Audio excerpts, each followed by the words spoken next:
Inheriting a parent's home is already such an emotional time.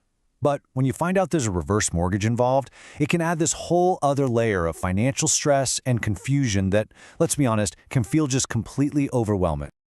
Yeah, these are the questions racing through your mind. Believe me, you are not alone. These are the real, very valid concerns that so many families face. And today, we're going to tackle them head on, right now. So look, it is totally normal to feel overwhelmed by all this, but the good news is you don't have to figure this out by yourself. We're going to break it all down step by step. Okay, so what's the trigger? What actually kicks this whole process into gear? Well, a reverse mortgage officially becomes due and payable when the last borrower on the loan either passes away or has to move out of the home for more than a year, say into a long-term care facility. That's when the clock starts ticking. And hearing that phrase, due and payable, well, it brings up the one question that probably keeps you up at night. As the heir, are you now personally on the hook for all of that debt? All right, deep breath. The answer, and if you hear nothing else today, please hear this, is a big, clear no.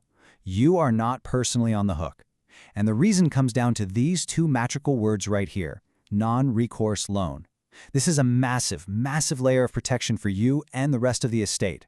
Let's make this crystal clear. This protection is like a financial firewall. The lender can only get repaid from the value of the house itself. That's it. They can't touch your personal savings account. They can't come after your car. They can't look at any of your other assets. The bottom line is, you do not inherit the debt. Period. Now, this doesn't mean you have to panic. It's not an overnight crisis.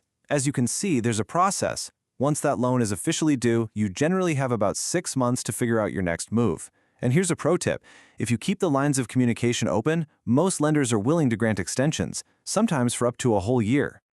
So, you've got some breathing room, which is great. And really, when you boil it all down, your decision-making process comes down to two fundamental choices. Do you want to sell the home or do you want to keep it?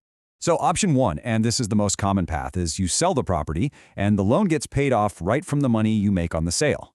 Option two, if the house has special meaning and you want to keep it, involves you paying off that reverse mortgage, which usually means refinancing it into a brand new mortgage in your own name. And this right here is where it all comes together beautifully. Let's say you sell the house for more than what's owed. Awesome. That extra cash, that equity, that goes straight to you or the estate. But here's the crucial part. What if the house is underwater and it sells for less than the loan balance? You just walk away? You owe nothing more. The lender takes the loss. That is the incredible power of that non-recourse protection we talked about. Okay, so we've got the debt part figured out. That's a huge weight off your shoulders. But life is rarely that simple, is it? What happens when the house itself is the problem? What if it needs a ton of expensive repairs before you can even think about selling it or refinancing? I mean, this is a real-world scenario for so many heirs. You're looking at a furnace on its last legs or a roof that's seen better days, and suddenly you're facing a potential $15,000 bill. Where on earth is that money supposed to come from? So what can you actually do? Well, often the simplest route is just to sell the home as is and let the new buyer deal with it. Or, if you're determined to keep it, a renovation loan could be an option, bundling those repair costs right into your new mortgage. Now, here's a really important heads up. Trying to get a separate loan just for repairs while the reverse mortgage is still active is almost never going to be an option. This whole thing can feel like a tangled mess of finance, law, and real estate. But you can slice right through that confusion by creating a clear, expert-driven action plan. It's all about talking to the right people in the right order.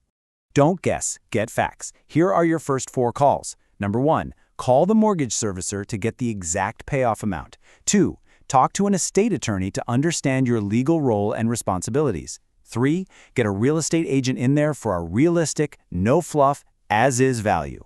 And finally, 4, call a mortgage lender to see what your refinancing options actually look like. Look, when you're dealing with grief and all this financial pressure, it's so easy to make a rash decision. But this all boils down to one simple truth. Information is your superpower. Gathering these key facts first will empower you to make the absolute best decision for your family, free from panic and emotion.